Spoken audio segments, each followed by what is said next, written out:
それでは1番をお選びいただいた方のリーディングを行っていきます。今回のテーマは、離れたあの人との向き合い方。こちらは復縁の方向けリーディングとなります。よろしくお願いします。今回も3択占いで行っていきます。メインとしては復縁の方向けとなりますのでよろしくお願いします。で、復縁の方ではなくて、最近連絡取れないんだよねっていう方でもご覧いただくことができます。では見ていきましょう。まず最初にお相手のお気持ちとして、過去から今現在あなたについてどんなことを思っていたのかっていうのを見ていきます。はい。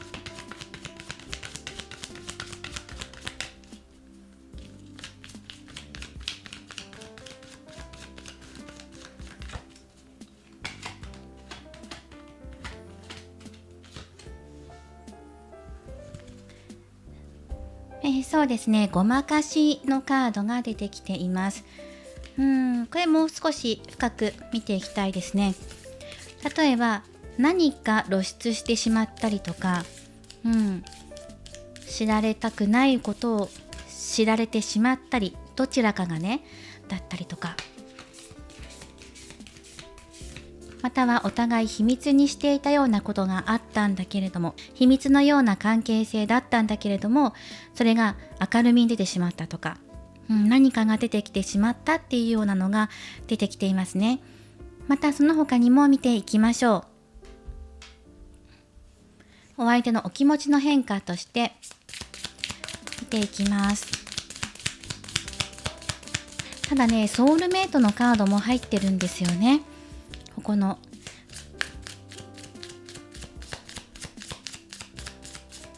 ラバーズオラクルからこのカードですね、ソウルメイトのカードが入ってるんですよ。なのでお相手の中であなたと今は離れてしまったんだけれども、深いつながり、ご縁を感じていたっていうのも出てきています。で、助教皇のカードと、ソードの2番、はい、もう1枚です。節制のカード。そうですね、なんかね、その一番に伝えたいのはやっぱりここですよね。お相手の中であなたは自分のソウルメイトだと、運命の人、深いつながりを感じていたと、魂が共鳴し合えるような存在だと思っていたし、唯一無二の存在であり、自分の心を許せるような相手だったんだっていう、とても温かい色合いのカードですよね。これが一番お相手が感じていたことなんじゃないかなっていうのがあります。ただ2人の関係性っていうのが、例えばね、その周りの人には秘密にしていたりとかっていう関係性だったのか、もしくはね、そのお互い全て見せ合うような、そういう関係性ではなかったんじゃないかなって。それが決していいとか悪いとかではないんですけど、そこに対してうまく均衡が取れなかったのかなっていうのが出てきています。もしその周りに気を使うような関係性じゃなかったとしたら、どうして本心見せてくれないのとか、最近何を考えてるかわからなくなっちゃったとかね、お相手のお気持ちが見えなくなったとか、あとそのお互い深いご縁を感じていたんだけど、でもね、現実世界では何か隠し事をされているような、それが目立ってしまったとか、誤解しているような可能性もあるんですね。抑えていたもの、今まで積み重ねて我慢して言わないようにしていたんだけど、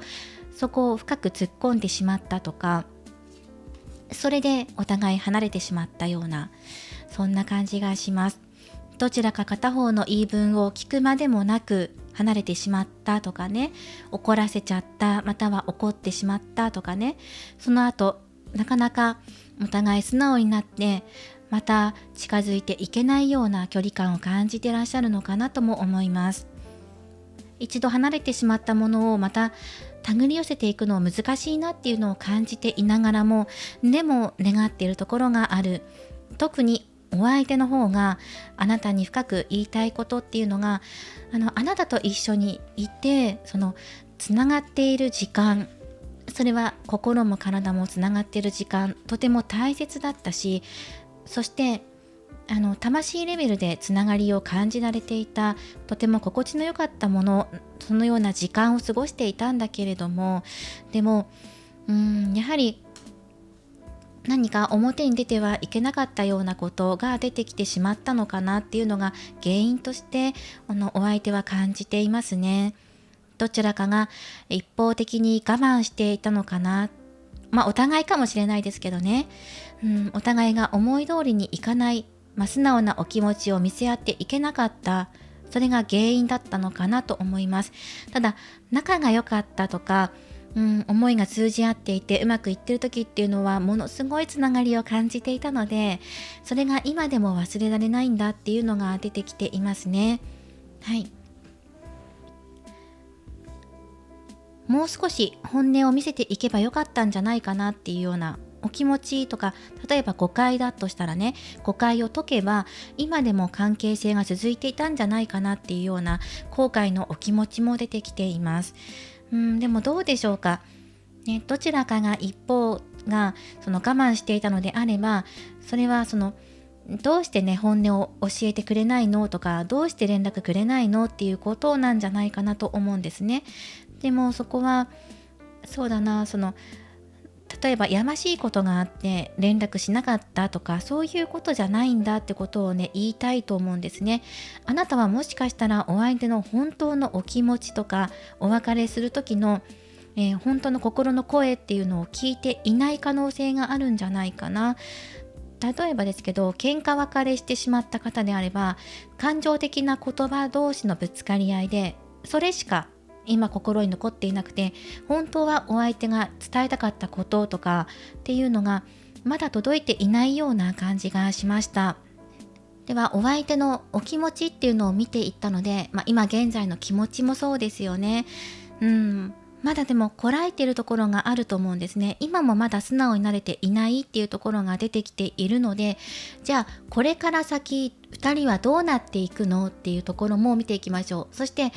どうしてお相手はあの時離れるという選択をしたのかっていうところもね見ていこうと思います。で、こんなに深いつながりを感じていたのになぜっていうところもね見ていきますね。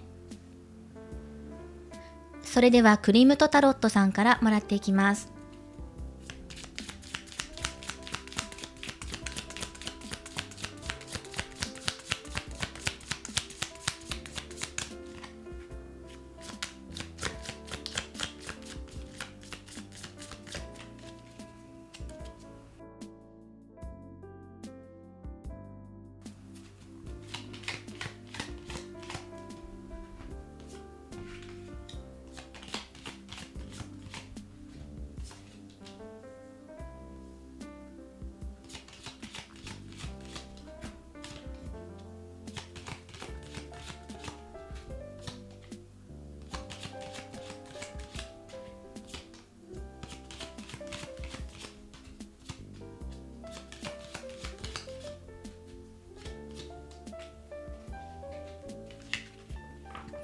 はい、このように出てきています。少し価格を確認させてください。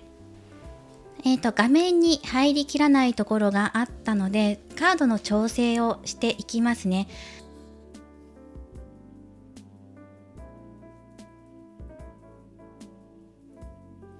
はい、これで入るでしょうか。この辺りで調整していこうと思います。少し並びが変わったんですが、見ていきましょう。で、今の現状を見ていると、お相手の中で今ねお別れしてしまったことについて、今の現状ですよ。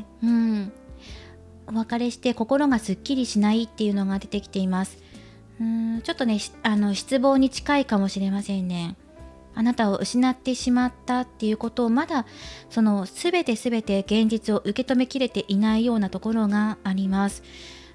例えばなんですが、もしねお別れしてからも連絡取り合ってるよっていう方だとしたら、あなたとの連絡をあえて受け取らないようにしていたりとか、本当は連絡しようと思ったら連絡できるような、連絡先残してあったりとかねしているんですけど、でもね自分の方からそれを受け取れないとかね、お気持ち的に今沈んでいたりっていうところにありますね。怒っているとか落ち込んでいるとか立ち直れないとかではないんですが、怒ってはいないんですよ。だけどもあなたを失ってしまって何にもなくなっちゃったとかね、そういうようなお気持ちであります。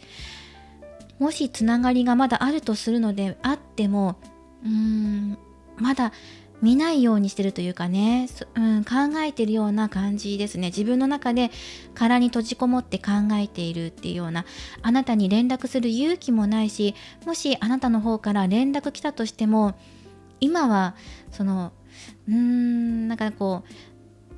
見るのが怖いとかね、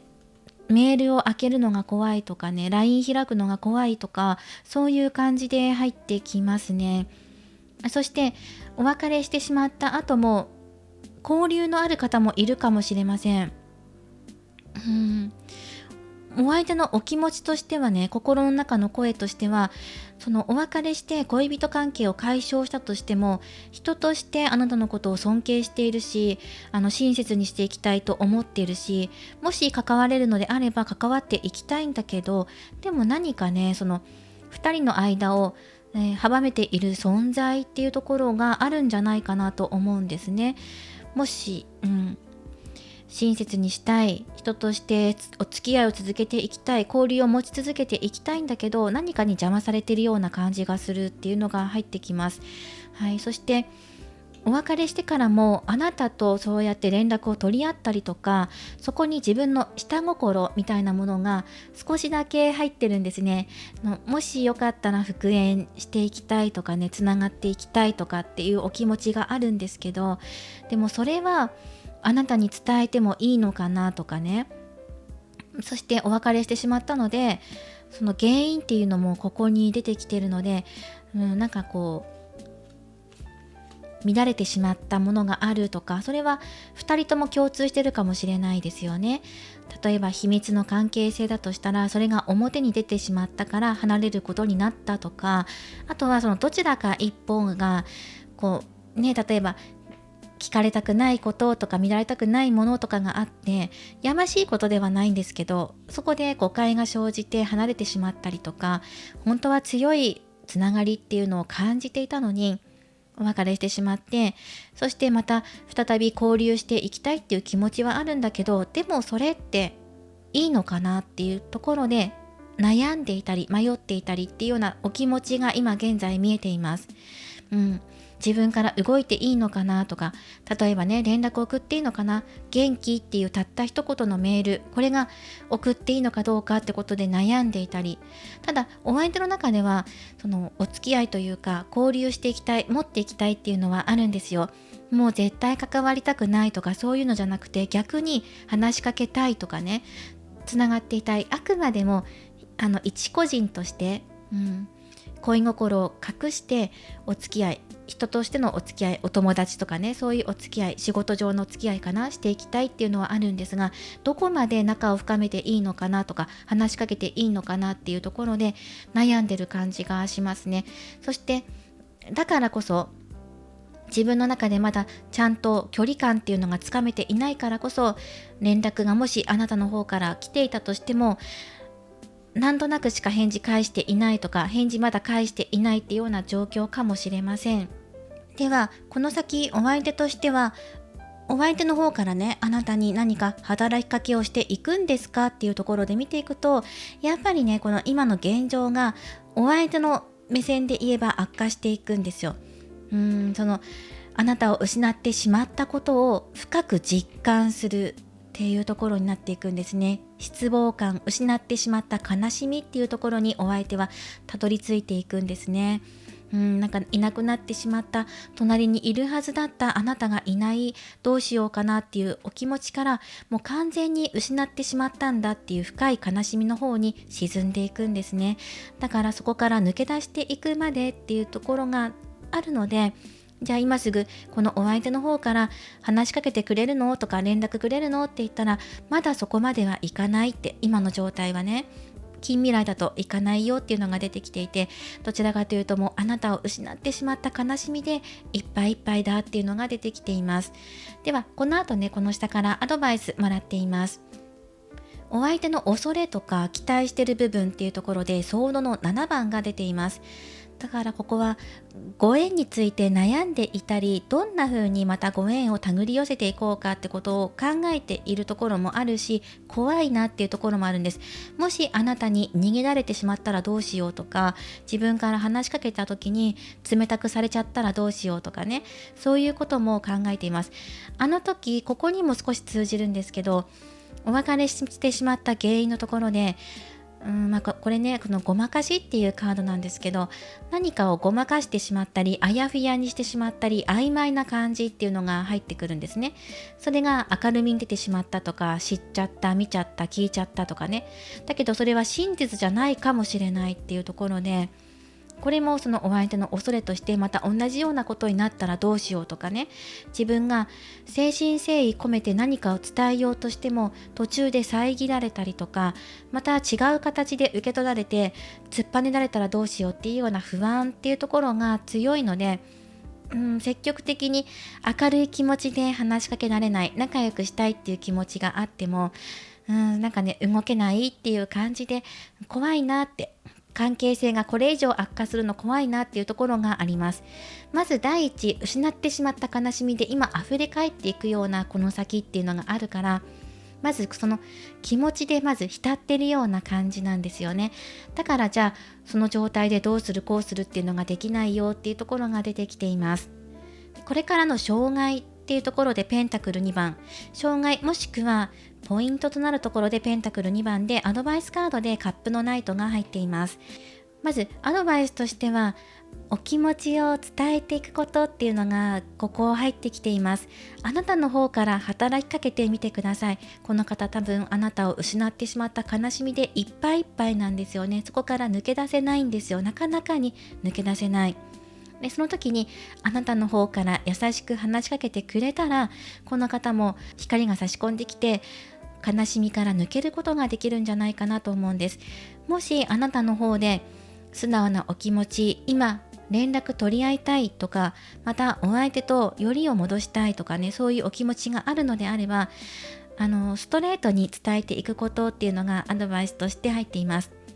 まずは連絡取り合えるようになりたいっていうところから一歩ずつ始めてみてください。あなたの誠実な思いを伝えていくとお相手に伝わっていくでしょう。で、この気をつけるべきポイントとして、障害もしくは気をつけるべきポイントとしてペンタクル2番なので、物事を柔軟に考えてくださいねっていうのがアドバイスとしても入ってるんですよね。あなたのお気持ちを伝える、まずそして両面から物事を見るってこともそうなので、あなたの主観だけではなくてお相手目線で物事を見てみるとか捉えてみる。あの時どうしてああいうことになったのかなとか、それはもしかしたらどちらかの一方的な思い、感情っていうのが溢れてしまったからなのかもしれません。なので真実を見るためにもちゃんと見てくださいねっていう、覗いてくださいっていうのが入っています。柔らかく物事を捉えてください。絶対うまくいかないとか、なんか信じられないとか、そういうことを思わずに柔らかく捉えて受け止めていきましょうって。お相手が今苦しんでいることっていうのももしかしたらあなたには伝わっていないかもしれない。だけどもお相手は確実に今気持ちが落ちているし、あなたを失ってしまってもう毎日が楽しくないっていうところが出ているんですね。彩りがないっていう風に、あなたがいなくなってしまって世界がモノクロのように見えるっていうような状態なんですね。そこから救い出していくのがこのあなたの力っていうのが入っています。まだ少し揺れていますね、お相手の中で。なので社会的な関係性を持っている方もいるかもしれない。職場が一緒とかね、同じチームに属している方もいるかもしれないので、だから社会的立場としてはやり取りしているんだけど、本心としてはもっとねプライベートの中に持っていきたいっていうようなお気持ちが、どうしようかなって揺れてるんですよ。そこまで持ってっていいのか、それとも今のこの社会的関係性で収めておけばいいのか、それにしても気まずいぞというところでお相手の中が出てきていました。ではこの後ですね、お相手がなぜあの時離れてしまったのかっていうような理由とかっていうのももらっていこうと思います。なんでじゃあ離れちゃったのって、なぜあなたから離れてしまったのって。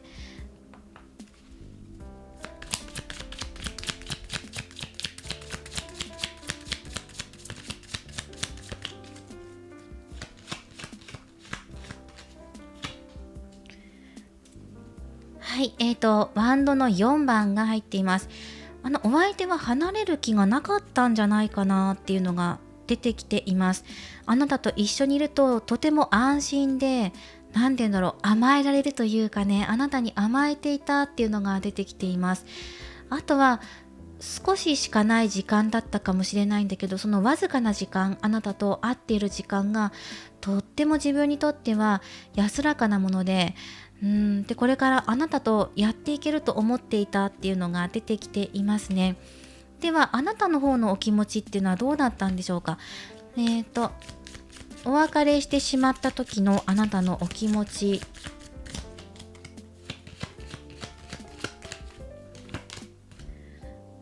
お別れしてしまった時、タワーのカードがあなたの中ですごく大きなショックだったことだったんですね。お別れしてしまったこと、もう衝撃的、もう自分の中でもすごくショックで、何かが落ちてしまったような、崩れてしまったような、それは2人の絆かもしれないし、絆を深く感じられなくなっちゃったからとかかもしれないし、この一方ではね、どうかな、お相手にひどく傷つけられたとか裏切られたような気持ちになったかもしれませんね。あなたにとっては自分が予想していなかったようなことがいきなり訪れたっていうのが出てくるので、それはね、そのお相手のお気持ちを見ていても、お相手が決してあなたに愛想を尽かしてしまったとかそういうのじゃないんですよね。ということは、そしてあなたの方もいきなりやってきた衝撃っていうのが入ってくるので、だからもしかしたらそのお別れしなきゃいけないような事情が出てきてしまったのかもしれないですね。もともと不安材料として持っていた、抱えていたんだけれども、それが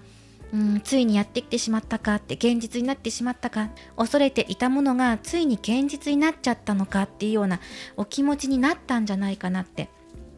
いうのが出てきていますね。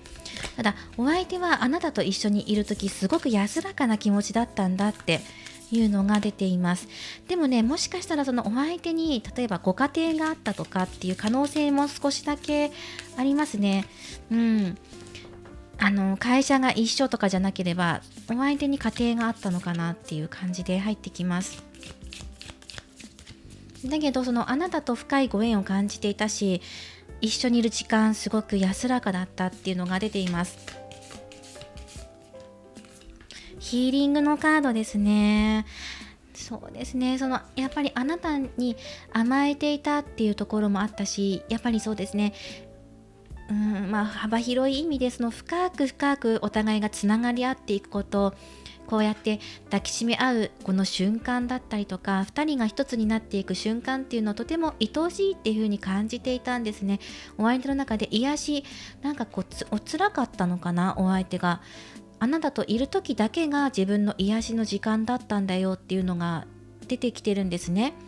なんでそれを手放してしまったんだろうとか、手放したというか手放すことになってしまった、離れ離れになるしかなかったみたいなね、そういう状況に、抗うことができなかったっていうのが出てきています。だってこんなに深いつながりを感じているのに、誰かに何か見られたとか見つかったとか、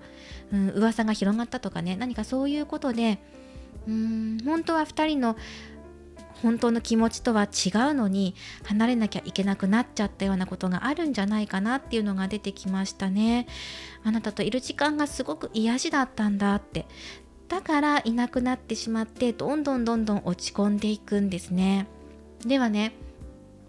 このままだとお相手はその落ち込んでしまって失ってしまった悲しみでもいっぱいいっぱい、も目の前真っ暗見えないっていうところで入ってくるので、じゃあこれから先あなたはどうしていけばいいのかなっていうところでア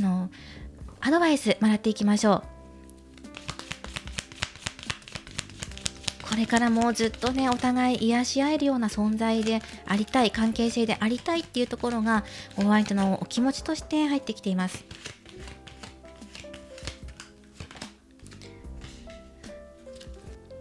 離れてしまったご縁を再び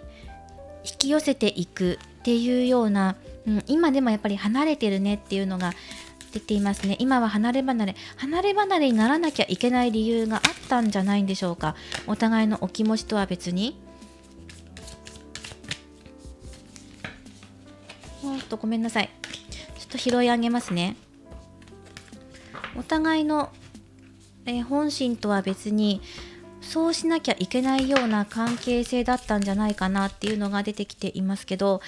なんか最初はねこのごまかしっていうカードが出てきていたので、どちらかが隠し事していたのかなって思ったんですけど、その他のカードもずっと見ていて、なんだろうな、秘密の関係というか誰にも言えないようなことがあったりとかっていうのが出てきたのかな。2人だけのこの時間をとてもお互い大事にしていたんだけど、それはでも表に出していけなかったような、そのようなお相手目線で見ればね、そのように伝わってきます。で、今この落ちたカードも一緒に見ていくので、手放しのカードも入っていますね。手放していきましょう。何をっていうと、そうですね、お相手と過ごした温かい時間、癒しの時間っていうのを大切に持ちながらも、そして罪悪感から抜け出していきましょうっていうのがメッセージとして入っています。お別れしてしまったことに対して罪の意識を感じていたり、またはねそのお相手とつながっている時間っていうのがとても癒しですごくね温かい時間だったんだけど、でもその中でその一方でね逆に罪の意識に苛まれていたりとかっていう場合もあったかもしれません。だけどその罪悪感とかっていうのは、あなたが抱えていたお気持ちっていうのは手放す必要がありますよっていうのがカードが教えてきてくれています。なんか辛かった思いだけじゃなくて、お相手に対してまたはそれ以外の周りの人とかに対して悪いことをしちゃったんじゃないかっていうようなお気持ちですよね、罪悪感。そして自分自身を責めるお気持ちもそうです。自分に罪の意識を感じる必要はありません。そのお気持ちを手放してください。そしてどんな場所にいてもお相手と共に過ごした温かい気持ちや思い出っていうのを必ず持っていてください。あなたが復縁を望むのであれば、そのお気持ちを胸に抱えてお相手に向かって誠実なお気持ち届けていきましょうって。その罪悪感っていうワードはお相手も同じようなことを感じてるかもしれませんね。その2人だけでいる時の時間とそれ以外の時間って多分お相手は違うようなお気持ちだったんじゃないかなと思うんですね。もしあなたが、別れではなくてお相手と再びご縁を手繰り寄せていくことを望むのであれば、罪の意識を除いていきましょうっていうのが出てきていました。それは何でしょう、そのお相手にパートナーがいるだけではなくて、あなたかもしれません。どちらかにパートナーがいるとかご家庭があるっていう方もいるかもしれません。そのように、罪の意識がそこにあったのかもしれない。だけどそこから抜けてお相手とまたご縁を手繰り寄せていくっていうのが出てきています。もしあなたが復縁を望むのであれば、今自分自身を責めるお気持ちから抜けていきましょう。手放すべきところはそこですよっていうのが出ていました。自分自身に忠実であってください。自分の気持ちに従ってください。でもね、その自分の気持ちだけで全てじゃあ動いていけるのかって言ったら、なかなかにねそんな風にもならないっていうところもありますよね。現実的に連絡取りたくてもなかなか勇気が出ないとか、やっぱりお別れしちゃってるから見えてこない気持ちもあるし、またはお別れしてしまった現状っていうのも出てきているので、そこにもし違う人がね、どなたかのパートナーが絡んでるとかであれば気を使ってしまうだろうしっていうのもありますもんね。自分だけの判断で決めていいのかとかね、それはもしかしたら自分の生活が何かね崩さなければいけないような決断になるかもしれないから、勇気必要だなって思う方もいるでしょうし、じゃあ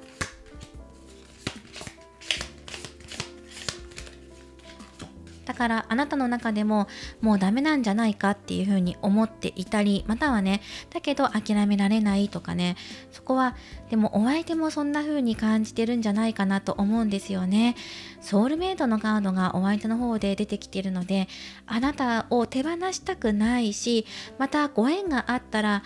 またね、そのチャンスがやってくるんじゃないかっていう風に多分感じてるところがある。それぐらい深いつながりってところを感じてるんですよね。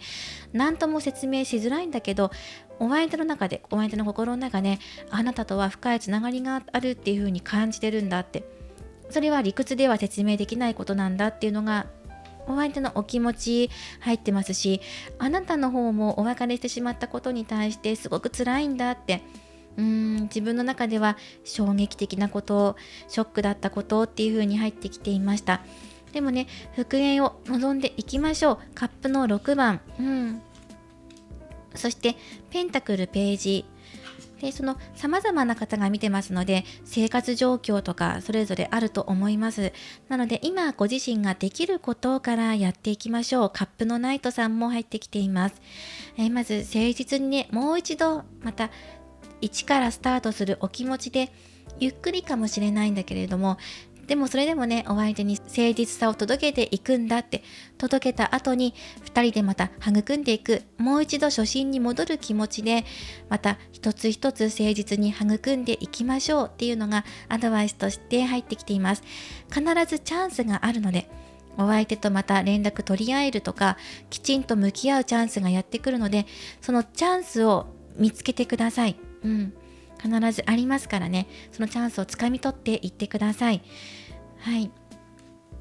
大切にしてください。2人が過去につながり合っていた思い、共有していたお気持ち、関係性っていうのを大切に今でもあなたの胸にあるはずです。残っているはずです。そのお気持ちを大切にしてくださいね。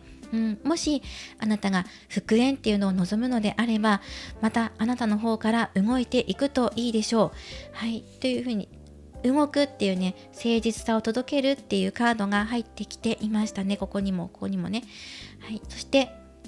また初心に帰る思いでやっていくこと。そしてここですね、カップのナイトさんで同じカードがアドバイスカードに入ってるんですね。やはりあなたの方で、ショックだったんだけど、2人が離れてしまったことって。だけど、それでもあなたの中でも深いご縁っていうのを感じてるんじゃないんですか。前世からのつながりっていうのを感じていたりとか、深いご縁ですよね。っていうところを感じているところがあったと思う。お相手の前でしか見せられなかったあなたの表情やお気持ちっていうのもあなたもあったんじゃないかな。それを大切にしてくださいねって、あなたが届けるんですよっていうのが出てきていましたね。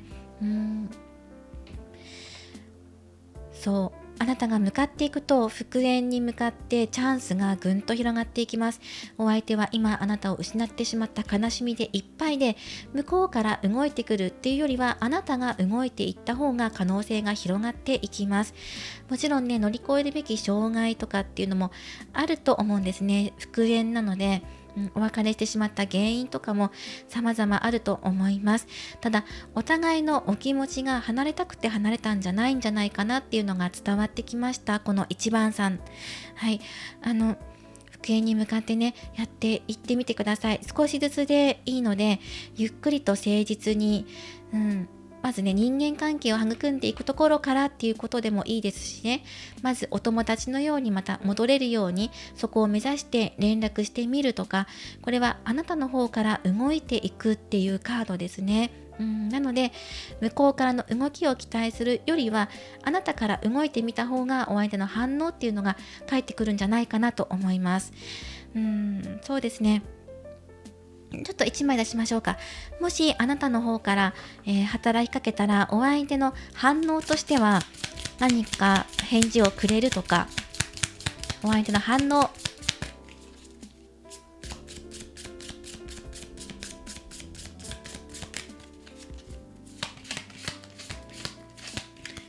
お相手の反応です。ソードのナイトさんが入っています。お相手の方からも動いてくるよっていうのがあります。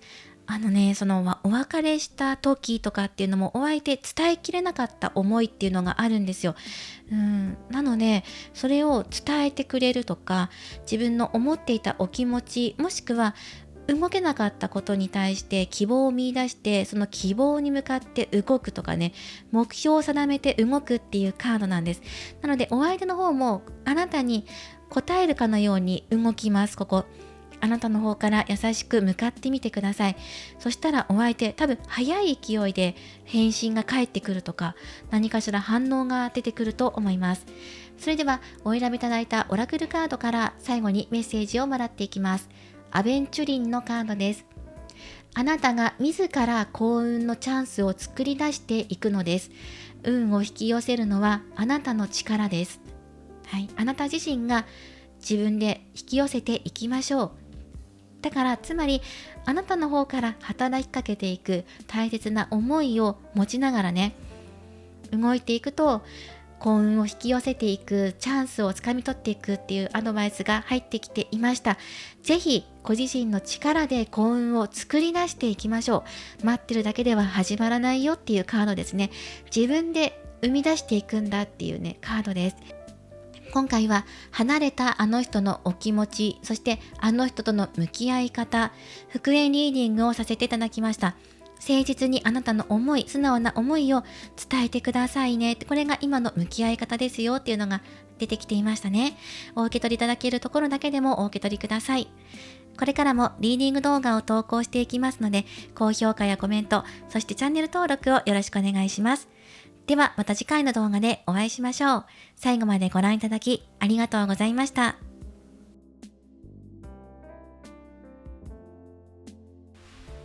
それでは2番をお選びいただいた方のリーディングを行っていきます。今回のテーマは復縁リーディングです。離れたあの人との向き合い方。あの人はどうして離れてしまったのか。あの人のお気持ちについて見ていきます。それではよろしくお願いします。それではロマンスエンジェルカードより、あの人があなたに感じていたご縁っていうところをもらっていきます。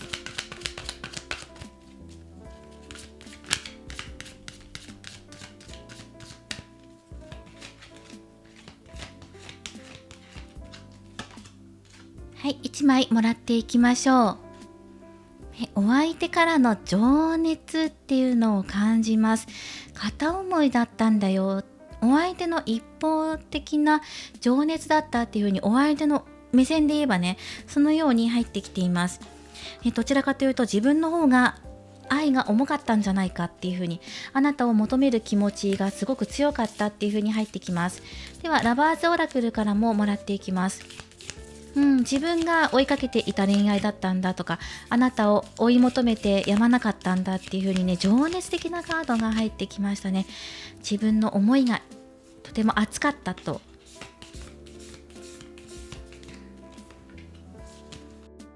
あとお相手からのお気持ちとして、今はそうですね、まだ物事がはっきり見えていない悲しいような絵柄で入ってきていますね。なんか自分自身の殻に閉じこもっているような感じも入ってきます。何かね、そのお別れしてしまったことに対してわだかまりがあるみたいですね。これは何か自分の中のネガティブな思いを手放していくっていうようなメッセージが入ってるんですね。とても強くあなたに恋焦がれていたんだけど、お別れしてしまったことを少しまだわだかまりとして残っているみたいです。お相手の中でもう少し見ていきましょう。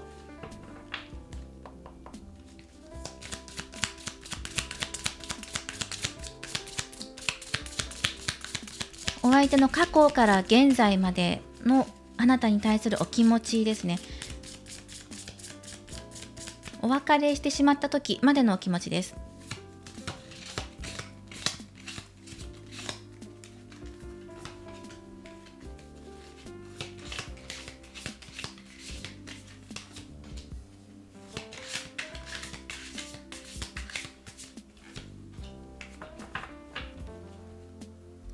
お別れしてしまった時のお気持ちとして出てきています。その2人がね交際していた時からとても深い愛情だったり、もうね、これね、カップのナイトさんなので、あなたに対して本当に迫っていたというか、お相手の方から積極的にアプローチしていたんじゃないかなっていうのが出てきています。深い愛情、強い愛情っていうのをあなたに注いでいたんだっていうのが出てきていますね。それをまたあなたも受け取ってくれていたんだって。だけども、ここですね、争い、対立というか、何でしょう、誰かとの争いかもしれませんね。お別れしてしまったところとして、例えばあなたがご家庭があるとかね、かもしれないし、そうじゃなかったとしても、ここで争いっていうのがあるので、喧嘩しちゃったとかね、意見が分かれちゃったとか、そんな感じで入ってきます。お相手の中ではお別れしたことについてまだここにわだかまりが残ってる、引っかかりがある、お相手の中で手放していかなきゃいけないネガティブな思いっていうのがまだ残ってるので、悲しみだったりとかね、例えばなんで別れちゃったんだろう、こんなに好きなのになんでなんだろうっていう、なんでっていうところがまだ残ってるんだっていうのが入ってるんですよ。なんでっていうのは何なんだろうっていうところをもう少しもらっていきましょうか。お相手が手放さなきゃいけない思いっていうのが一体どこにあるんだろうっていう、何についてそんなにお相手はこだわってるのかなっていうところをもらっていきます。もう少しください。例えばね、なんであの時ああいうこと言っちゃったのかなとか、なんか口論しちゃったとかね、例えば嫉妬されたとかね、そんなことなのかもしれないし、スターのカードで入ってきています。どうして一番じゃなかったんだろうとか、誰かと比べられてしまったとか、そうだな、自分が一番でありたかった、輝き続けていたかったんだけども、どうしてそれが叶わなかったんだろう、どうしてお別れすることになっちゃったんだろうっていうことで、あなたとお付き合いしていることね、愛情を確認し合っていることが自分の喜び、自分の全てでもあったのに、今希望がなくなっちゃったというかね、自分が一番じゃなかったみたいな、一番ではなくなってしまったっていうようなところで、少しまだね、そここだわっているところがある。これだけ愛情いっぱい傾けて、ね、捧げてきたのに、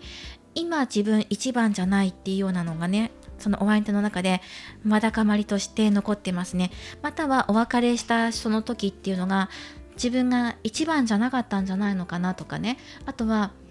いろいろあります。自分がそうだな、わがまま言っちゃったんじゃないかなって、あなたに対してねとか、今でもまだネガティブに捉えているところがある、期待していたのに期待通りにならなかったとかね、そういうところもあるんじゃないかと思うんですね。ではこちらのクリムトタロットからお相手の、これからね、お相手とあなたがこれからどうなっていくのかっていうところをスプレッド展開で出していきます。そしてさっき1番さんの展開をしたんですが、その時にカードがスプレッド通りに画角に入りきらなかったので、少しカードを並べる位置を工夫して出していきます。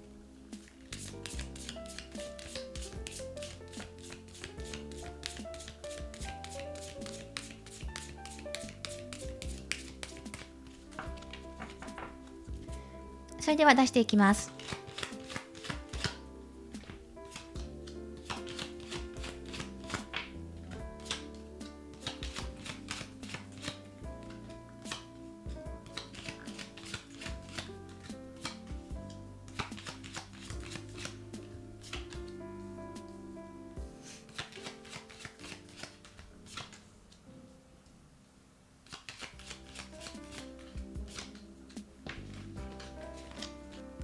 はい、では見ていきましょう。まずお相手の今の現状、そして考えてること、カップの2番が入ってるんですよね。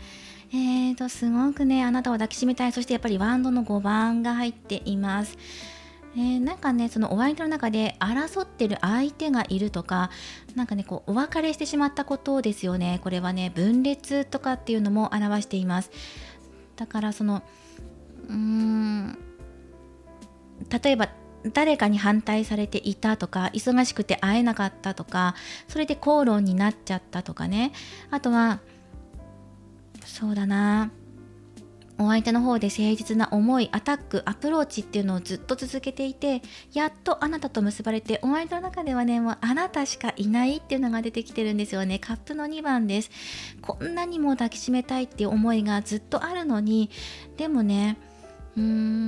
誰かと対立している。それはそのあなたと口喧嘩しちゃったってことかもしれないし、そうじゃなくてね、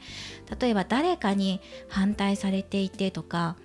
かもしれないですね。己の正義っていうところを貫いたっていうところもあるんです。貫きたいっていうところもあるんですけど、それに対して違うって言われたりとかね、自分で貫きたいものがあるんだけれども、それを状況が許してくれなかったとか、それは2人のバランスが乱れるようなことなのかもしれません。気持ちを推し量っていたところもあったかもしれない、お相手の方がね。そうですね。どうして自分が一番になれなかったのかな。一番というか今現在ね、そう今なんで自分だけじゃないのかな、自分だけじゃないというかね、こうやって恋愛関係じゃないのかなっていうところですね。なんで別れちゃったんだろうっていうところで、まだ自分の中で葛藤しているところがあるみたい。でもそのお相手が今頭の中何考えてるのかっていうと、それはあなたと抱き合うことだっていう風に出てるんですよね。あなたとのつながり、それはもう友情を超えて恋愛関係としての、もうあなたと結ばれていくこと、今それがお相手の頭を占めています。でもね、戦ってるんですよ、心の中っていうのは。それは自分自身かもしれないし、そのね、対立している対象の方かもしれない、出来事かもしれないけど、まだね、自分の力をこれからつけていかないと乗り越えていけないんじゃないかっていう風に感じてるから、まだこれから、でもこれからだよねっていうところもお相手のお気持ちとして出てきてます。まだまだ自分はね、挑み続けていくんだっていうお気持ちですね。ただここね、カップの2番、あなたと向き合って抱きしめたいっていうのが一番入ってきますよね。だけど別れて今この状態でいることが果たして正しいのかどうかってところで、自分自身疑問に思っていたり、自分の中でね今答えを出そうとしていたり、つまりじゃあやっぱり別れたくないって自分から言うのかとかね、それとも諦めるのかっていうところで、諦めたくない思いっていうのがあるんだけど、諦めなきゃいけないのかどうかって、何か覚悟を決めなきゃってところがある。でもね、心の中は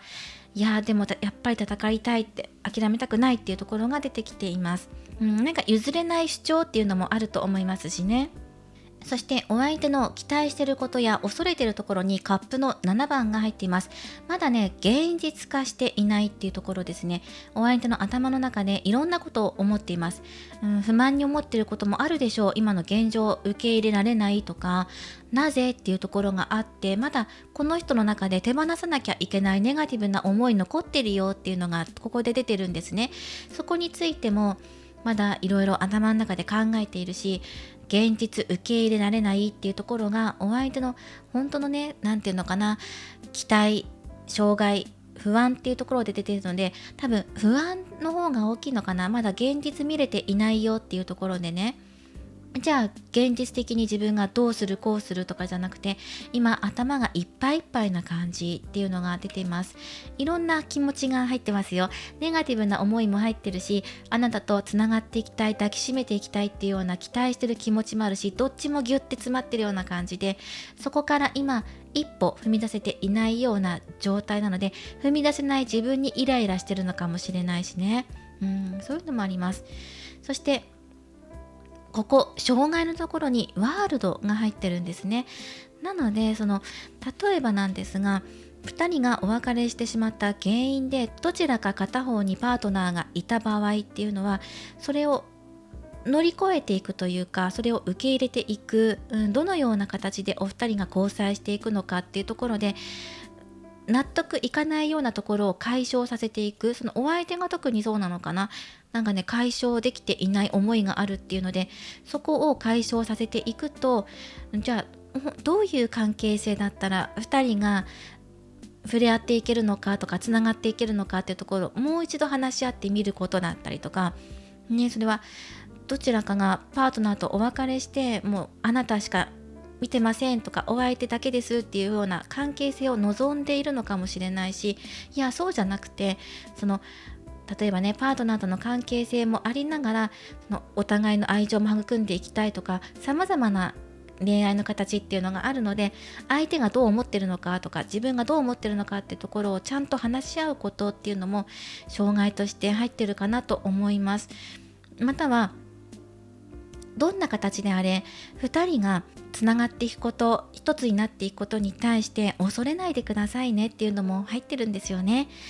あなたとお相手がちゃんと話し合って、2人の気持ち確認して、どういう関係性でいたいっていうところをちゃんとね分かり合うことができれば、それはそれで2人の世界としてこれから育まれていくし、完成していくので、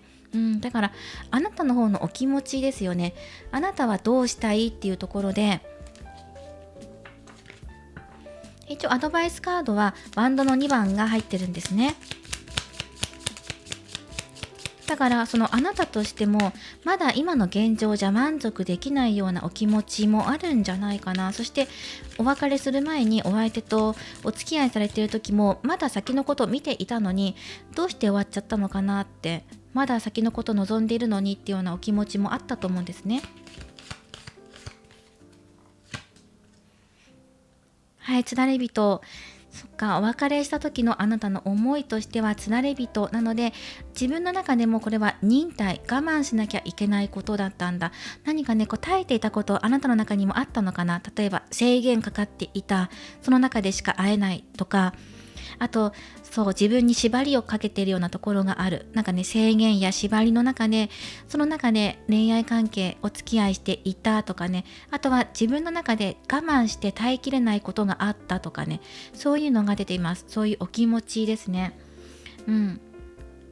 そしてじゃあお相手って動いてくるんですかって言ったら動いてくるんですよ。ペンタクルナイトさんが入ってますから、お相手の方からちょっと歩みが遅いかもしれないんですけど、でも確実に勝利を目指しにやってきますっていうのが、確実にあなたを射止めにやってきますっていうのが出てきてるんですね。なのでお相手の方から連絡来たりとかっていうのがあると思います。乗り越えるべきものを乗り越えて自分はちゃんとやっていくんですっていうのが出てきているので、向こうの方から動いてきます。それは今すぐじゃないかもしれないんだけども、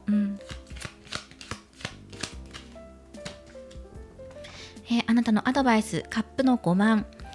今悲しみでいっぱいだったり、なぜこの自分が苦しい思いをしなきゃいけないのかなっていうような、なんでねお相手と一つになっていけない今の現状っていうところでがっかりしていたり失望しているお気持ち、お相手を失ってしまった悲しみでいっぱいになっているところがある、自分自身責めてしまっているところもあるかもしれない、もう耐えられないっていう風に思ってるかもしれないんだけど、でもね、そのお相手から動いてきてくれるので、その動き見てくださいっていうのが入ってますよ。お相手が望んでる関係性もらっていきましょう。いやでも動くっていうのがあるので、確実にあなたに届けに行きたいものがあるっていうのがね、誠実な思い、関係性っていうのが出てるので、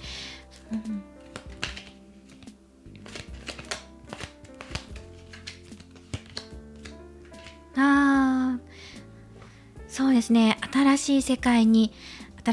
というかね、あなたともう飛び立ってしまいたいって、もう2人だけの世界にっていうのがあるな。それはその周りからどう思われたにしろ、周りから違うよって思われることかもしれないし、それは誰かに反対受けるとか、何かから逃れること、あなたが我慢していることから2人で抜け出していくんだっていうような、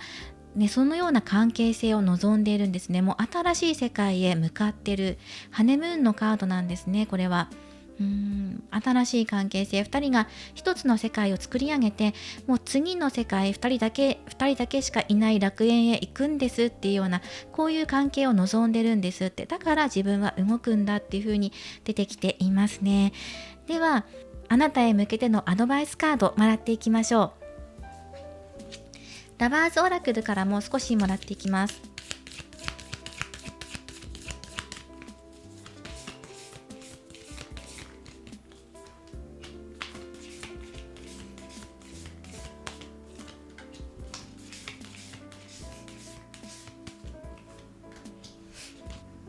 はい、ではこの3枚からアドバイスもらっていきましょう。もうね、間もなく実現しますよって出てきています。あなたの願っていることが間もなく叶う。だから諦めないで自分を信じてください。そしてお相手も信じてくださいって、何かしらの理由で2人はお別れすることになってしまった。だけどお相手はいつもあなたの一番でいたかった。あなたにすごく強い愛情をいつも捧げていたと思います。それをあなたも受け取っていたと思いますし、だけど今でもね、お相手はあなたとのつながりを求めています。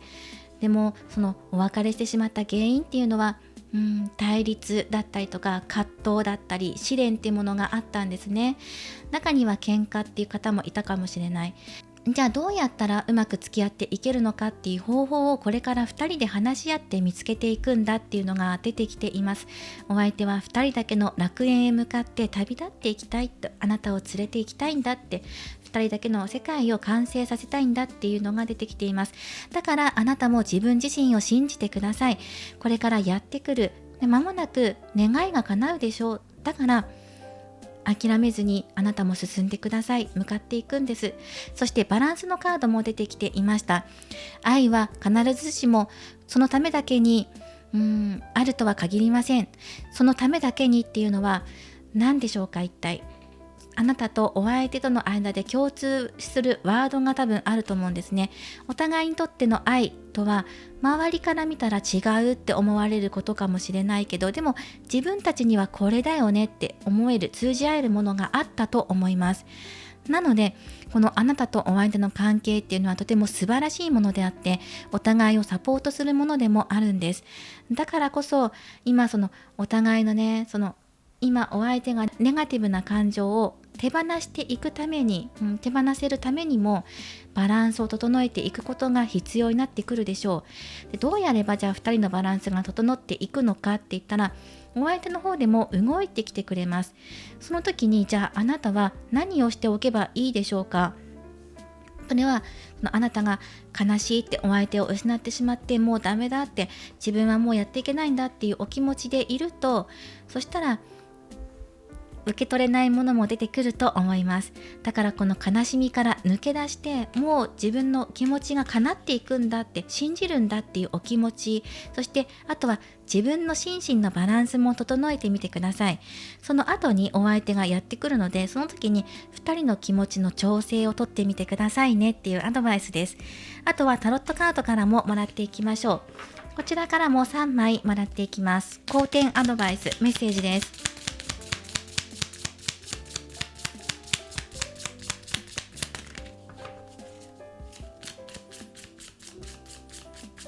もしあなたが復縁を望むのであれば、今の我慢している状況、お別れしてしまった時にあなたが耐えていたこと、それから自分自身を解放させてあげましょう。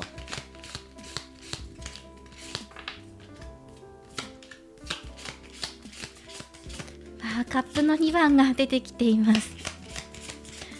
そしてフールのカード、あとは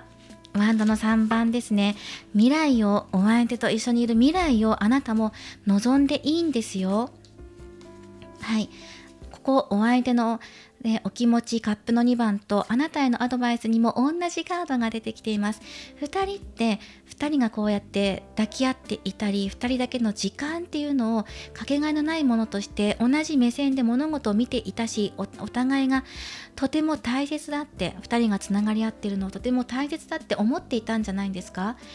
ここは愛のつながりやパートナーシップ、カップルを表すカードですね。2人にとって素晴らしい人、相手、出会いだったんだっていうことですね。そのことを忘れないでください。あなたにとって唯一無二の存在、またお相手も同じように思っています。お相手と一緒にいる未来を望んでもいいんですよ。フールのカードです。自由や解放を表しています。今あなたの殻を打ち破る時です。我慢していて、そこから動けなくてね、我慢して何もできなかったって悔い悩んでることとかもあるんじゃないでしょうか。そこから今抜け出していく時ですよっていうのが出てくるんですね。あなたらしく生きていきましょう。これから先の未来を見据えてください。お相手の隣にいる自分の姿をイメージしてください。はい、そして未来はあなたがこれから作り出していけるものだし、変えていけるものです。だから今の現状に泣いて諦めたりする必要はありません。お相手からの動きを待ってから決めてもいいですし、この人動いてくるのでね、その時にあなたのお気持ちを伝えていくことだったりとか、ただこの人動いてくるんだけどまだ抜けきれないネガティブな思いを持っている可能性があるので、その思いがもしあるとするんだったら聞いてあげるとか受け止めてあげる。その上でじゃあどうすれば2人うまくいくかなっていうところを話し合っていくといいんじゃないかなっていうアドバイスも出てきていました。で、素晴らしいカップの2番揃って出てきているし、ワールドも入っているので、2人の世界を完成させていくとき、何かしらの対立、理由があってお別れしてしまったんだけど、でもそれでもね、また2人は再びご縁が巡ってくるんじゃないかなと思いました。では、お選びいただいたこちらのエピドートというカードからメッセージをもらっていきます。深く知り、深く生きていきましょう。今よりも深いレベルで癒される準備ができています。他人と深いつながりを持つことを恐れないでください。今よりもっと充実した人生への扉を開く時がやってきました。癒される準備がもうできています。お互いね。だからお互いを癒し合ってください。そして今以上に深いつながりになっていくことを恐れないで、未来を明るく希望して期待して作り上げていきましょう。もっと充実した未来をあなたがこれから先扉を開いて歩んでいくんです。新しい世界へと歩んでいくんですよっていうメッセージでした。はい、今回は復縁リーディング、離れたあの人との向き合い方、そして今後の流れについて読んでいきました。で、2番をお選びいただいた方、お相手と相思相愛、今考えていること一緒、お互いが唯一無二の存在であるということ、これをぜひ未来の展望として持ってください。ね。そして今あなたが自由になっていく時ですよっていうのが出てきていました。これからもリーディング動画を投稿していきますので、高評価やコメント、そしてチャンネル登録をよろしくお願いします。ではまた次回の動画でお会いしましょう。最後までご覧いただきありがとうございました。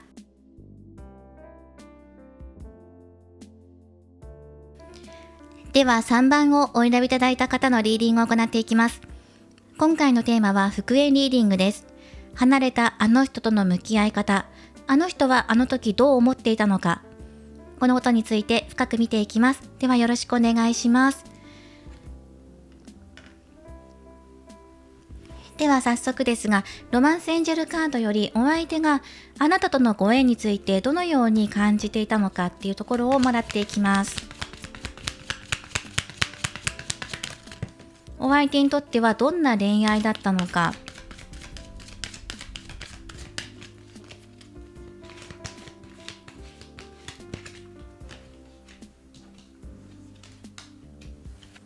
お相手にとって、お友達、そう、2人を引き寄せてくれたお友達の存在がいたんじゃないかな。協力者っていうのが入ってきます。2人のご縁を、持ってくれたキューピッド役のようなお友達がいたんだっていうのが入ってきますね。そしてあなたとお相手はソウルメイトだったっていう風にお相手が感じてると思います。これはソウルメイトを引き寄せるっていうカード、そしてこれはお友達が協力してくれるっていうカードなので、あなたとのご縁をつないでくれたお友達の存在がいたんじゃないかなっていうのが伝わってきます。なのでグループ交際をしていたりとか、共通の知り合いがいたんじゃないかなって、もしくはお互いがお友達のような関係性で、そこから恋愛関係になったっていう方もいるでしょう。そうですね。何かね、こう導かれるように2人は結ばれたような、そんなご縁を感じていたっていうのが入ってきます。ではラバーズオラクルからも少しもらっていきましょう。お相手が今感じていることだったりとか、ちょっと待ってくださいね。これは一回しまいます。この恋愛についてどう感じていたのかっていうことで、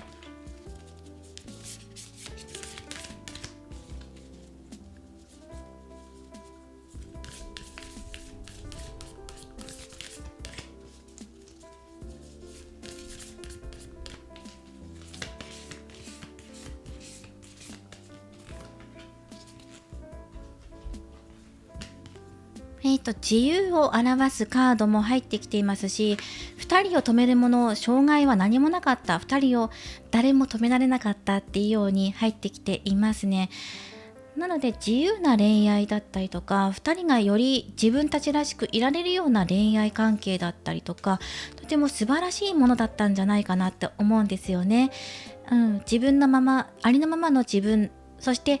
自分たちらしく、自分たちの愛の形を貫いていたんだっていう深い愛情で包まれていたっていうのが入ってきてるんですね。だからそのお相手の中では深いご縁っていうのを感じていたんじゃないかなっていうのも感じます。とても温かくて情熱的なカードが入っていますし、そこにはね、その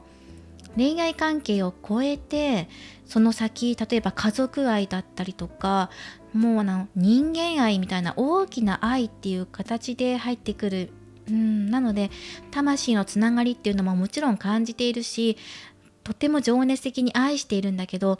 もうなんていうのかな、恋愛関係とかそのようなものからもう枠から飛び越えて、もっと広い愛情で包まれていた、そのような関係性だったんだっていうのが出てきています。じゃあ、今復縁リーディングなのでお別れしてると思うんですが、今離れてる時のそのお相手の当時のお気持ちだったりとか、ごめんなさい、ちょっと一回しまいますね。離れていた時のお相手の当時のお気持ち、そしてそうですね、離れてしまった時、過去から離れてしまった時までのお相手のお気持ちの変化っていうところを見ていきます。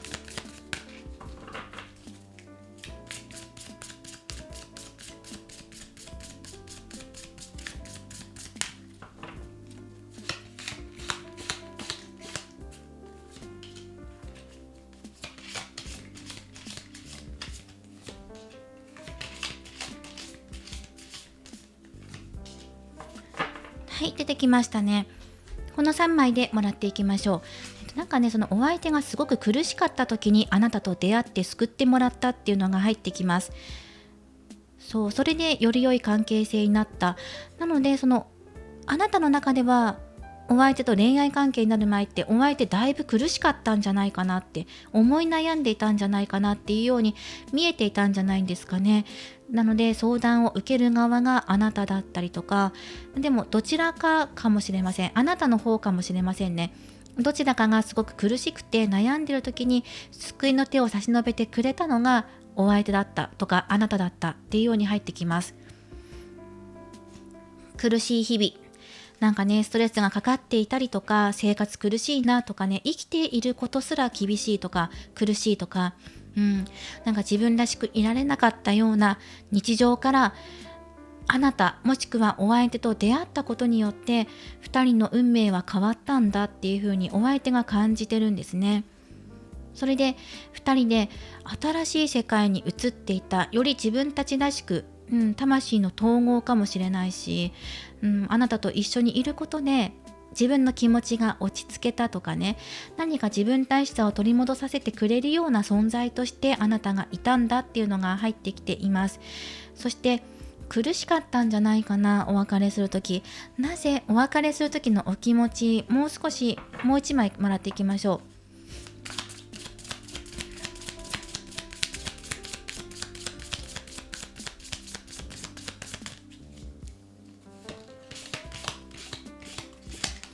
お別れした時のお気持ち、ワンドの4番。もしかして環境を変えるイコールお別れっていうことにつながったんでしょうか。その方がお互い、お別れした方がね、お互いより良い関係性というか、お互いにとってお別れの道を選んだ方が将来いいのではないかとか、あなたの将来を考えてお別れしたとかね、なんかね、嫌いになったとかそういうの入ってこないんですよね。あなたの安全を守るためにとかね、そんな感じで入ってくるんですよ。大切な思いを胸にして、なんかね、ありがとうとか感謝の気持ちっていう感じで伝わってきます。お相手の方から、お別れしたんじゃないかなっていうのが出てきています。より良い自分たちの未来のためにとか、なんかあなたの将来の幸せを願ってとかね、だから自分の気持ちを胸に秘めたまま、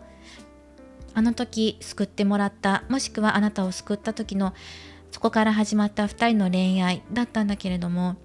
まさしく運命の出会いともお相手は捉えてると思いますね。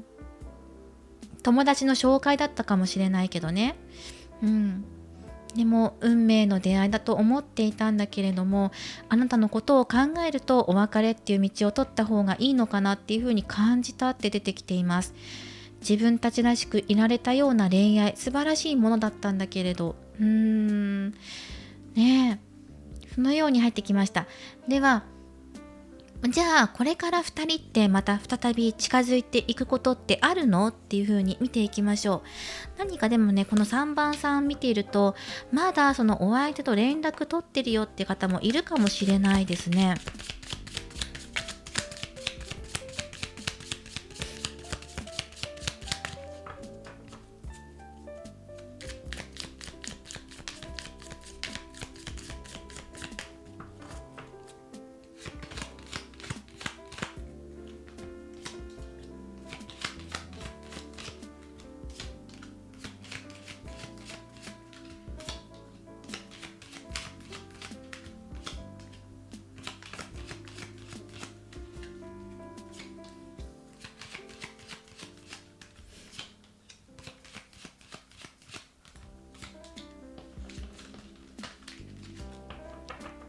はい、まずはこちらでもらっていきましょう。そう、まずお相手の、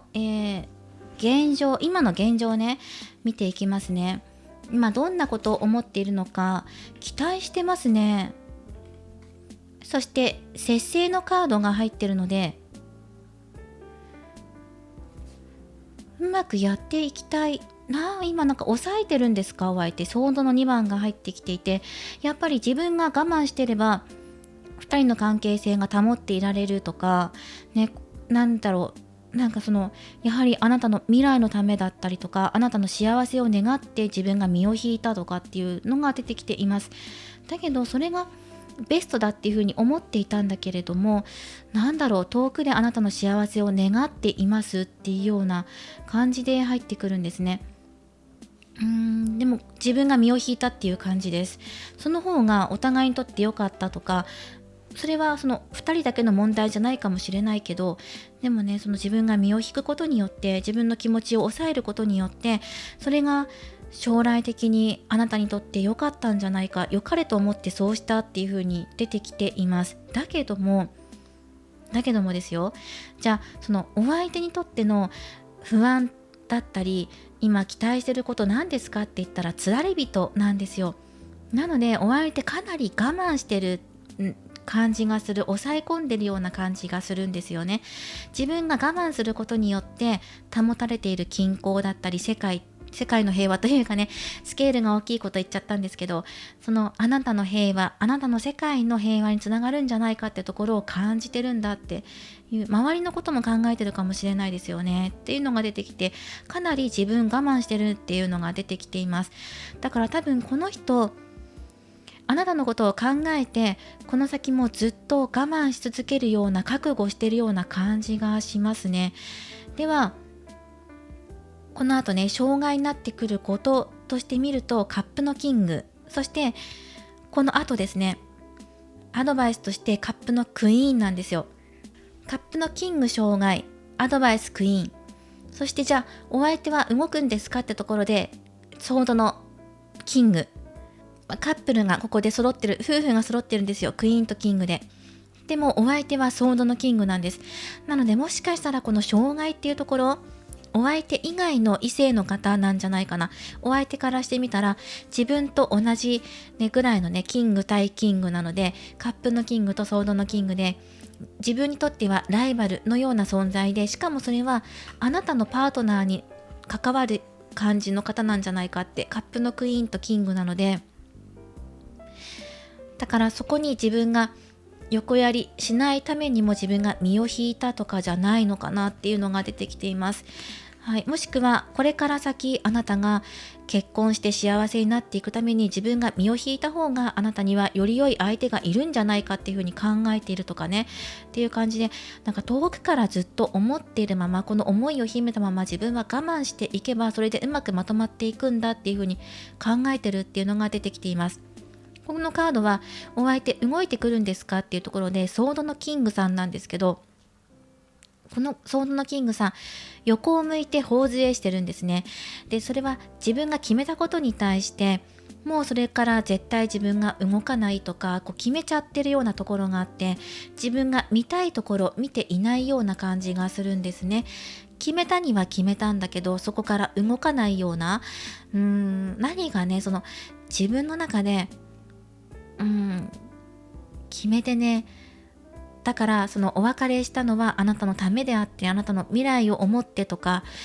例えばここ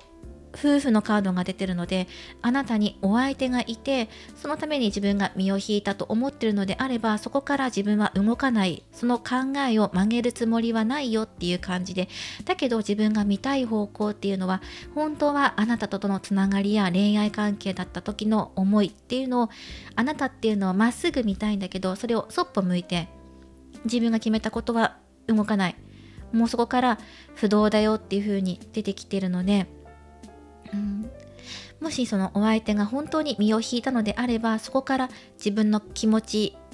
本当はね見たいところあるんだけど我慢は貫くっていう風に出てきていますね。ではあなたの方はどんな風な思いでいるのかっていうところで、今の現状、あなたのお気持ちっていうところをもらっていきます。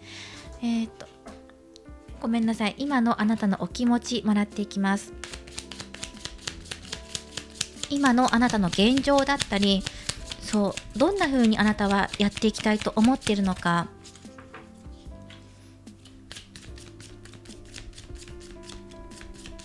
ただ、お相手はね、あなたと体のつながりを求めている感じがします。それを別れた後も体の関係だけじゃないんですよね。だからお別れしてからは体の関係がないと思うんですけど、またもう一度あなたの肌を確かめたいなっていう思いがあったりっていうのがありますよ。また結ばれていきたいって、ただ自分が身を引いてあなたの幸せを願うだけじゃなくて、本当のところ潜っていくと、やっぱりあなたとつながって確かめたい、体温があったり温かさっていうところを求めているところはあるけど我慢してますね。ではあなたのところはワンドのエースなので、自分の中でも何か始めていきたいだったりとか、新しいことについてあなたは考えていますね。それは新しい出会いなのかもしれないし、お相手と別れた今の気持ちっていうのが自分で積極的に動いていかなきゃって思ってるのか、何か新しい目標が見つかったよっていうのが出てきてます。それは一体どんなことなのか。ソードのクイーンだ。見てください。ここもソードのキングとクイーンで揃っています。あなたが新しく始めたいことって、お相手とまた復縁したいとか一緒になりたいってことなんじゃないんですか。ソードのクイーンとキングがここ夫婦で揃いました。あなたの今のお気持ちとして、お相手とやっぱり足並み揃えていきたい、話し合いたい、また話できるような関係性になりたい、心を開いていきたい。で、もしね、自分に今パートナーがいなくて別れた原因にそのようなワードに引っかからないよっていう方は、お相手は自分じゃなくてこの先の未来ね、あなたに自分よりもっとふさわしい相手がいるんじゃないかってことで身を引いた可能性が高いです。だけどもここ揃ってるから、やっぱり2人は離れられない存在としているんですよね。お互い認識してるんです。惹かれ合ってる。でもしあなたにパートナーがいてお相手が身を引いたっていう場合は、それでもあなたはお相手と一緒になりたいっていう風なお気持ち今持ってますから、でお相手も本当はね、見たいもの、つながっていきたいものっていう気持ちを抑えて動かないってところがあるので、じゃあどうすればいいのかなっていうところでアドバイスもらっていきましょう。ではこの後の2人ってどんな風になっていくのか、ロマンスエンジェルからもらっていきましょう。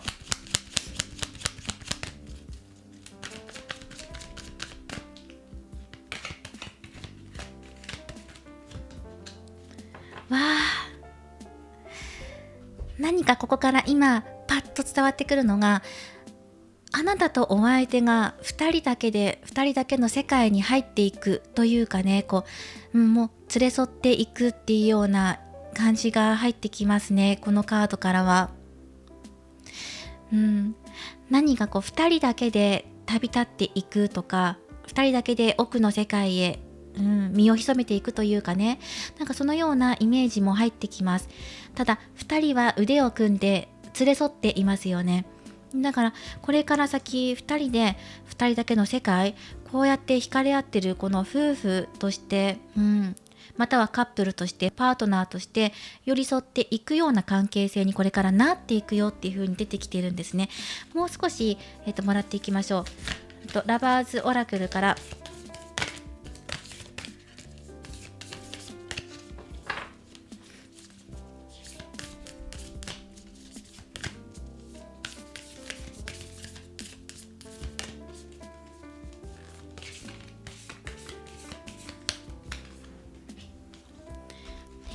そうですね、2枚ね重なっていますね。なんかね、あなたへ伝えたいメッセージがあるっていう風に出てきているので、お相手からのメッセージ、強いメッセージっていうのが入ってきます。だからそのお相手のメッセージね、これ2枚重なっていて、これお相手が本当に伝えたいこととして捉えていきましょう。で、お相手から今伝えたいメッセージとして、あなたのことを考えている、あなたからもらっていた愛はお相手自身を光で満たしてくれていました。愛しています。I love you って書いてるんですよね。そして、こちら、お相手が本当に伝えたいことというのは、あなたの心の奥深くを見て、あなたはお相手、私の愛を感じてるでしょう？海と同じぐらい深い愛情で包まれているよねっていうことを本当は言いたいんだ。本当は深い愛情を持ってあなたに向かってね、愛を届けたいと思ってるし、愛してるよっていう風に、あなたのことをいつも考えてるよ。これをすごく伝えたいんだって、伝えたいことがある。で、あなたの心もよく見てみてって、本当は私への気持ちあるでしょ？私の気持ちが届いてるでしょ？本当は分かってるよねって、お互い愛し合ってることをって。そして今必要なことってヒーリング、癒しだよねっていうのが出てきていますね。お互い癒し合うこと。なのでこれごめんなさいね。今このヒーリングのカードからこの3番さんで伝わってくるのは、この節制のカードも出てきているので、また2人が魂のつながり、統合を目指しているんじゃないかなっていうのがお相手のお気持ちとして入ってくるんです。もちろんね、愛情深く愛しているから、このお互いの深い海へダイブするかのようにね、深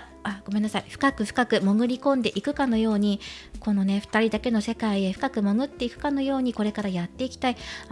つながっていきたいっていう、その体のつながりってところも求めてるところあるんじゃないかと思うんですね。体のつながりがあるから、それがそのお相手の中で深く愛を確認できるとか、確かめられるとか、伝えられるっていう、お相手の中のね一つの愛の伝え方として体のつながりっていうのが入ってきます。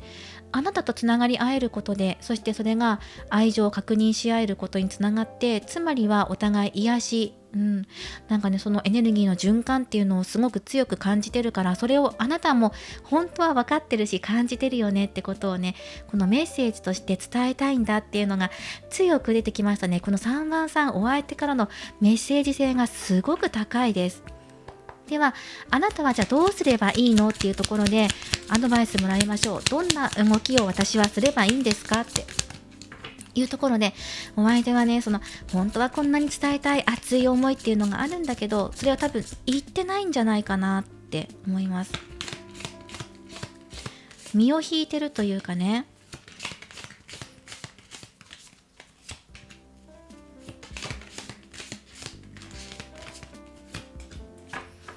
カップの10が入ってきました。すごい素晴らしい。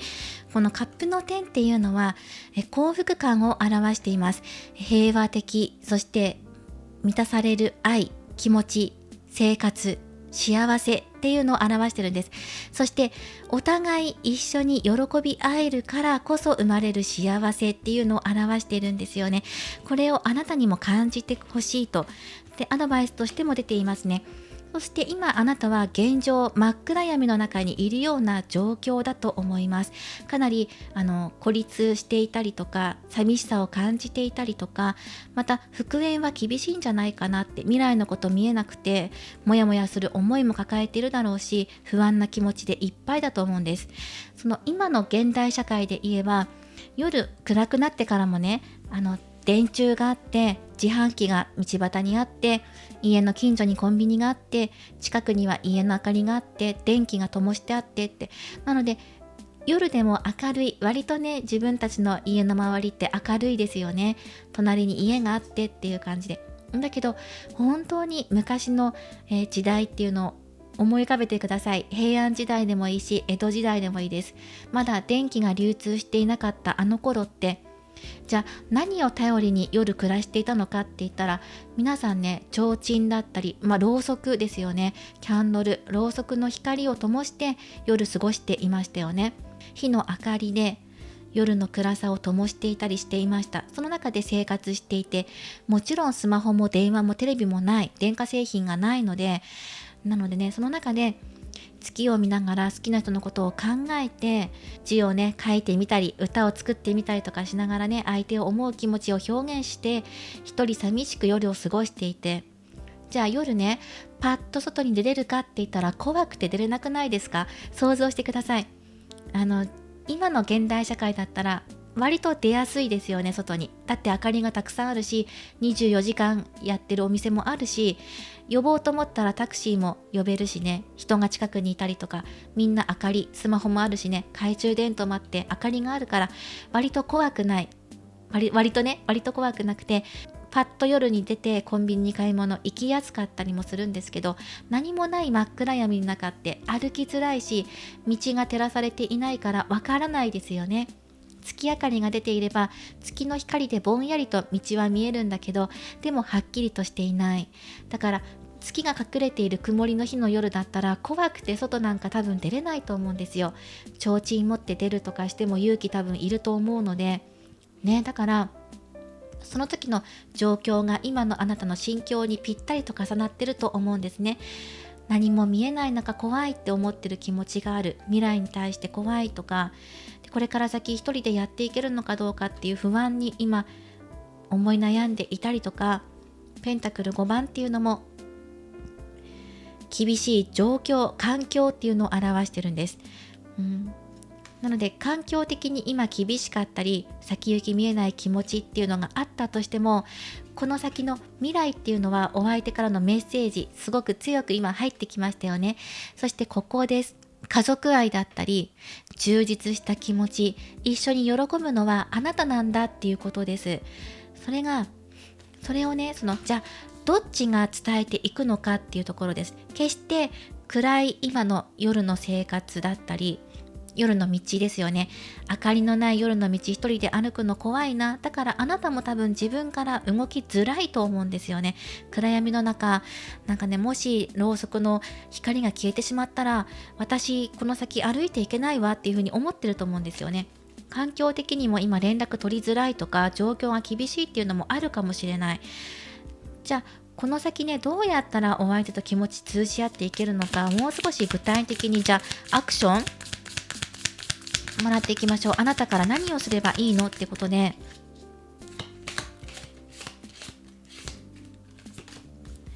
ペンタクルクイーン、なんかね、受け取って育んでくださいってことです。もしかしたらお相手から動いてくる可能性もあるので、じゃあお相手動きますかっていうことで、一応ね、ソードのキングだったので、自分の決めたこと曲げないような感じがしたんですけど、動いてくるかもしれないので、もう少し見てみましょう。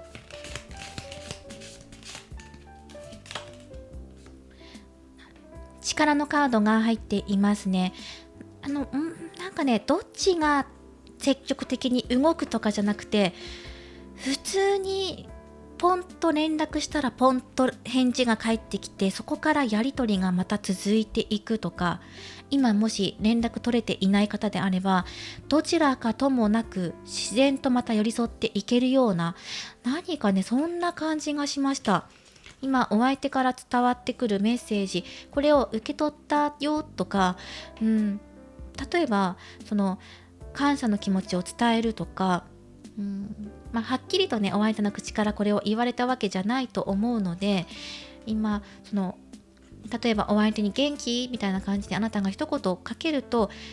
割と自然に返事くれたりとか、もしくは今連絡取り合っていて、お別れしたんだけどね、普通に連絡取り合おうと思ったら取り合えるよっていう方は、あなたがふわっと話しかけると向こうも自然と話し返してくれて、そこからまたなんかね、自然と気がついたら一緒にいたとかね、隣にいるとか、よく一緒にいるとかっていうような自然な流れっていうのが生まれてきそうな感じがしました。はい、ということで、そうね、例えばお相手が本当に例えば決めたことから動かない方っていうのがもし性格的にお持ちの方であれば、あなたどうやったらお相手が動いてくれるのかっていうの分かるんじゃないかなって思いました。なんかね、把握してるっていう感じです。お相手、私がこう動いたらきっとこう動いてくるみたいな感じで、なんかね、分かってるような感じがしました。だからその気になれば動くと思います。運命の輪が入ってきました。タイミング、だから本当にタイミングなんですよ。どっちから動くとか大きく働きかけるとかでもなく、本当になんかね、自然のタイミングで、それは突然というか、気がついたらっていう感じで、気がついたら連絡取り合ってるとか、気がついたら会っていたとかね。でも気をつけてほしいのは、復縁っていうのを望んでいるのであれば、曖昧な感じにはせずに、きちんとちゃんと向き合って、またお付き合いしていきましょうとか、そういうことを約束するっていうのがポイントとしては入っています。あまりにも自然すぎるからね、気がついたらまた前のような関係性になっている。だけれども付き合っているよねとか確実な言葉がないのであれば、そこをちゃんと求めて決めていきましょうっていうのはあるんだけどね、その方が曖昧な感じにならなくていいから、なんかね、自然な感じでまた2人はつながっていくよっていうのがあるから、そうね、だからすごく頑張んなきゃいけないとかそういうことはないのよ。ただその状況が厳しいなって、今不安だって思っているところから抜け出していけるからね、満たされるような思いになれるので、タイミングが来るのを待つとか、多分勘の鋭い方だったら、今なんじゃないっていう風に思う時がやってくると思う。もしくは自然とそういう流れになってるというかね、なんか顔を合わせる機会が多いとか、ふと連絡が入ってくるとか、その時に絶対このチャンス逃さないぞっていう気持ちで掴んでいく。それだけっていうのが入ってきました。多分あなたは勘の鋭い方だから、多分ね、お相手の方からポンって何気なく連絡が来たら、もうこれしかないと思ってキャッチすると思うんですよ。もしくは道端でばったり会った時に、もうこれしかない、ここしかないと思ってわって多分掴めると思うので、そのチャンスを見逃さずにいてくださいねっていうのが出てきました。多分ね、あなたの方がお相手の方を詳しく分かってると思います。多分この人強いメッセージ性持っていても、自分で決めたから言わないぞっていう風になってるかもしれないから、そこをうまく引き出していける技をあなたは持っています。だから聞き出してみてください。そしたら多分ね、素直に話してくれると思います。では最後にお選びいただいたオラクルカードからメッセージをもらっていきます。朗読ロサイト、自分の価値を認めていきましょう。誰よりもあなたは自分に厳しくしていませんか？そしてお相手もそうかもしれません。あなたたちは自分自身に厳しくしていませんか？もっと自分を肯定していってもいいんですよ。目に見えるところや数字だけが全てではありません。あなたの人生には深い意味があります。そしてお相手、あなた2人が歩んでいく人生には深い意味があって、それはお互いだけが理解し合えていればいいんです。目に見える形のあるものだけが全てではありません。そこを知ってると思います、お互いが。なのでお相手にもぜひそれを伝えてください。目に見えているものが全てではない。だからそれで身を引いたりとか決めたりとかすることないよ。これから深く2人で歩んでいくためにも、ちゃんと自分を受け入れていこう、お互い受け入れて癒し合っていこうっていうところを伝えてあげてくださいね。はい、このようにメッセージが入ってきました。今回は復縁リーディング、離れたあの人との向き合い方、そして2人の今後の行方について見ていきました。これからもリーディング動画を投稿していきますので、高評価やコメント、そしてチャンネル登録をよろしくお願いします。ではまた次回の動画でお会いしましょう。最後までご覧いただきありがとうございました。